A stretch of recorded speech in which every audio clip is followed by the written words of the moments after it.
नमस्कार दोस्तों, concept plus academy के ई लर्निंग प्रोग्राम में आपका स्वागत है।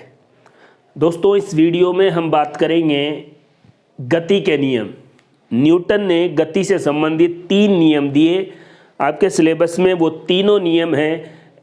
एग्ज़ाम में कैसे क्वेश्चन पूछे जाते हैं इस बारे में बात करते हैं। दोस्तों, न्यूटन ने जो नियम दिया गति का, उसमें पहला नियम है जिसको जड़त्व के नियम से या जड़त्व के नियम के नाम से भी जाना जाता है। क्या है ये नियम? अगर कोई वस्तु गतिशील है, एक समान वेग से गतिशील, ये इंपॉर्टेंट बात है। अगर कोई वस्तु गतिशील है एक समान वेग से, या कोई वस्तु स्थिर है, अब स्थिर है तो रेस्ट कंडीशन में स्थिर ही रहेगी।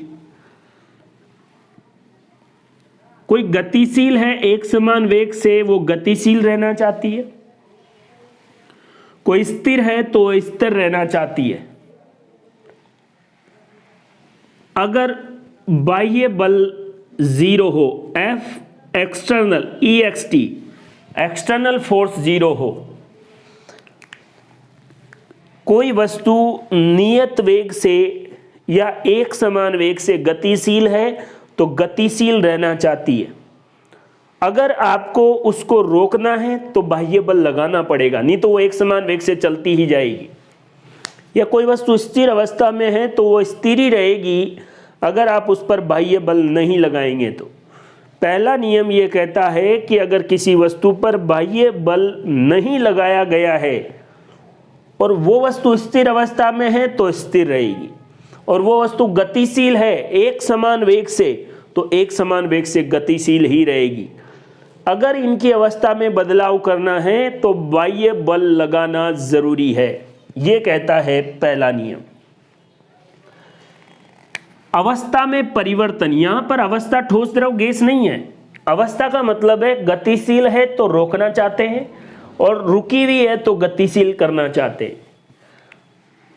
अवस्था में जो भी परिवर्तन आप करेंगे वस्तु उसका विरोध करती है, और वस्तु ये जो विरोध करती है इसे ही क्या कहते हैं? जड़त्व कहते हैं।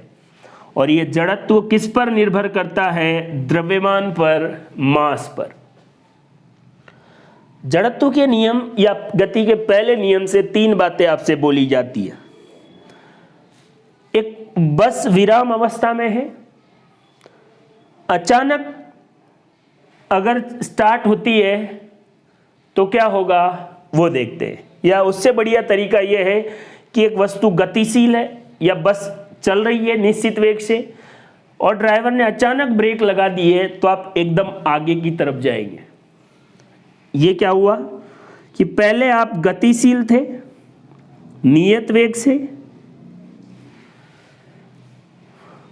आप गतिशील ही रहना चाहते हैं, लेकिन अचानक ब्रेक लग गए तो बस तो रुक गई, लेकिन आपका शरीर अभी भी गतिशील रहना चाहता है। दूसरा, बस विराम अवस्था में है, आप सीधे बैठे हैं, एकदम से स्टार्ट हुई चलने लगी तो आप पीछे की तरफ जाते हैं, क्योंकि बस और आपका शरीर पहले विराम अवस्था में था। आपका जो बस है वो तो गतिशील हो गया, लेकिन शरीर अभी भी विराम अवस्था में रहना चाहता है। तो अगर कोई वस्तु गतिशील है तो वो गतिशील रहना चाहती है। बस इस बात को जरूर नोट करें कि गतिशील वस्तु का वेग एक समान होना चाहिए।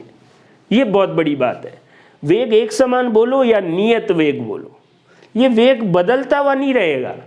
अगर वेग में बदलाव हुआ तो त्वरण पैदा हो जाएगा, और अगर त्वरण को द्रव्यमान से गुणा करेंगे तो बल उत्पन्न हो जाएगा और बाह्य बल अपने आप आ जाएगा। गतिशील वस्तु गतिशील रहना चाहती है। यहां पर गतिशील एक समान वेग से, यूनिफॉर्म वेलोसिटी से, और स्थिर है तो स्थिर अवस्था में। आपके पास एक कालीन है, आप उसको डंडे से पीटते हैं तो उसमें धूल के कण बाहर आते हैं, वो भी किस नियम पर आधारित है? जड़त्व के नियम पर। और जड़त्व का नियम, गति का पहला नियम जो किसने दिया? न्यूटन ने दिया। एग्जाम में बस से संबंधित, गतिशील है एकदम रुके तो आगे जाएंगे, स्थिर है एकदम चलेगी तो पीछे जाएंगे, कालीन है उसको डंडे से पीटेंगे तो जो कण है वो स्थिर रहना चाहते हैं, लेकिन डंडे से आपने कालीन को गति प्रदान कर दी तो धूल के कण बाहर आ जाएंगे। अवस्था में परिवर्तन का विरोध वस्तु करती है, इसे जड़त्व कहते हैं। और जड़त्व किस पर निर्भर करता है? द्रव्यमान पर। गतिशील है तो गतिशील रहना चाहती है, और स्थिर है तो स्थिर रहना चाहती है। यही गति का पहला नियम है। गति का दूसरा नियम या न्यूटन का दूसरा नियम कह सकते हैं। Formula delta P. पी क्या है? संवेग। ये देखिए आप, संवेग क्या होता है? द्रव्यमान में वेग से गुणा कर दें तो संवेग। और संवेग कौन सी राशि है? सदिश राशि। वेग भी कौन सी राशि है? सदिश राशि। और द्रव्यमान कौन सी राशि है? अदिश राशि।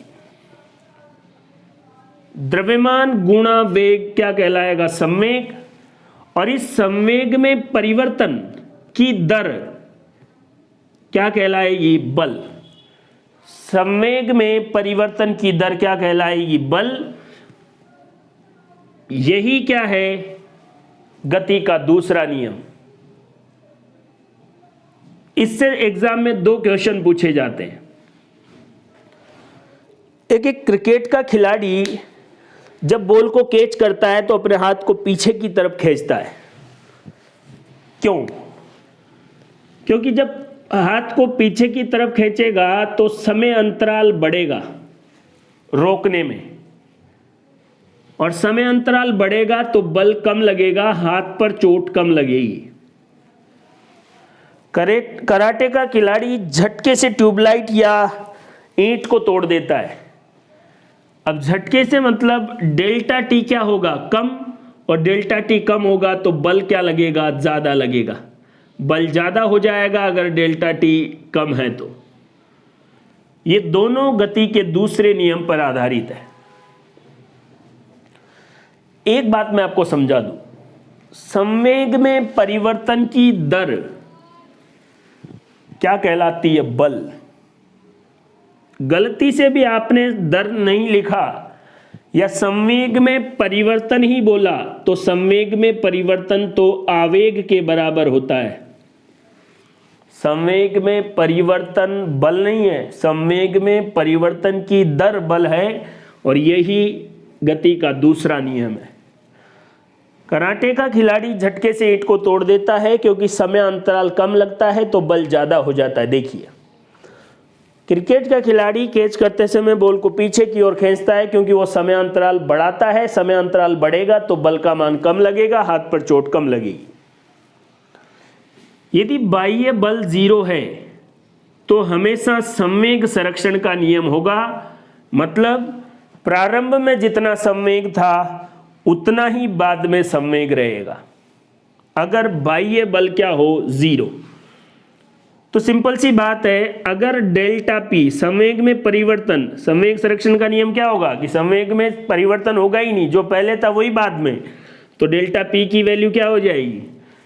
और जब डेल्टा पी की वैल्यू 0 हो जाएगी तो बल की वैल्यू अपने आप 0, बाह्य बल क्या हो जाएगा? 0। अगर एक्सटर्नल फोर्स 0 है तो अंतिम संवेग और प्रारंभिक संवेग दोनों बराबर ही होंगे। न्यूटन की गति का तीसरा नियम बहुत फेमस है, हर जगह आपने इसके बारे में पढ़ा है। क्रिया प्रतिक्रिया का नियम, एक्शन रिएक्शन। और इसमें सबसे ज्यादा जो क्वेश्चन पूछा जाता है वो रॉकेट प्रोपल्सन। और रॉकेट में जो फ्यूल होता है वो लिक्विड ऑक्सीजन होता है जनरली। तो रॉकेट नोदन में कोई जलती हुई चीज पीछे की तरफ ऐसे निकलेगी और उसकी वजह से रॉकेट ऊपर जाएगा। तो रॉकेट का नोदन न्यूटन के गति के तीसरे नियम पर आधारित है। बंदूक की गोली जब आगे की तरफ जाती है तो झटके से बंदूक पीछे की तरफ आती है, यह भी न्यूटन की गति का तीसरा नियम। अगर कोई तैराक पानी में तैरता है तो पानी को पीछे फेंकता है ऐसे, और तैराक आगे, ऐसे ही नाव में भी होता है। ये सब गति के तीसरे नियम के उदाहरण हैं। यहां से एक और इंपॉर्टेंट कॉन्सेप्ट देखते हैं। द्रव्यमान को हम लिखते हैं m और भार को लिखते हैं w, और W क्या होता है, m इंटू जी। द्रव्यमान मान लीजिए आपका वजन 50 किलो है, ये द्रव्यमान है, ये भार नहीं है, क्योंकि भार तो एक बल है और बल जो है इसका मात्रक न्यूटन होता है, किलोग्राम नहीं। अगर 50 किलो आपका द्रव्यमान है तो आपका वजन निकालना है तो 50 जी की वैल्यू आपको पता है 10 होती है, 500 न्यूटन आपका क्या हो गया, भार हो गया। लेकिन हम क्या करते हैं, दोनों को एक सा ही बोल देते हैं, लेकिन फिजिक्स में आप ये नहीं कर सकते। द्रव्यमान कितना है आपका 50 केजी, लेकिन अगर आपका भार पूछा जाए तो 500 न्यूटन, क्योंकि जी को कितना मान लिया है, 10। जी क्या है, गुरुत्वीय त्वरण, ग्रेविटेशनल एक्सेलरेशन, जिसका नॉर्मली कितना 9.8 मीटर पर सेकंड स्क्वायर होता है, लेकिन यहाँ पर अप्रोक्सीमेट में 10 मान लिया है। भार का मात्रक क्या है, न्यूटन, क्योंकि भार एक बल है, वेट एक फोर्स है, लेकिन मास क्या होगा, केजी। और आपका द्रव्यमान 50 किलो है तो आपका भार क्या होगा, 500 न्यूटन। भार और द्रव्यमान में क्या डिफरेंस है, एक बात ये आप अच्छे से याद रख लें, डेल्टा पी का मतलब है संवेग में परिवर्तन, और संवेग में परिवर्तन आवेग के बराबर होता है, लेकिन संवेग में परिवर्तन की दर किसके बराबर होती है, बल के। और इसी को क्या कहते हैं, गति का दूसरा नियम। दूसरे नियम से कैसे सवाल होंगे, तीसरे से कैसे होंगे और पहले से कैसे होंगे। द्रव्यमान और भार में क्या अंतर है, आपका जो भी द्रव्यमान है, मान लीजिए आपका द्रव्यमान 60 किलो है तो आप उस m को g से गुणा करेंगे तो आपका भार आ जाएगा, और भार का मात्रक क्या है, न्यूटन। दोस्तों भार एक बल है और बल कौन सी राशि है, सदिश राशि, इसलिए भार कौन सी राशि हो गई, सदिश राशि, लेकिन द्रव्यमान कौन सी राशि है, अदिश राशि।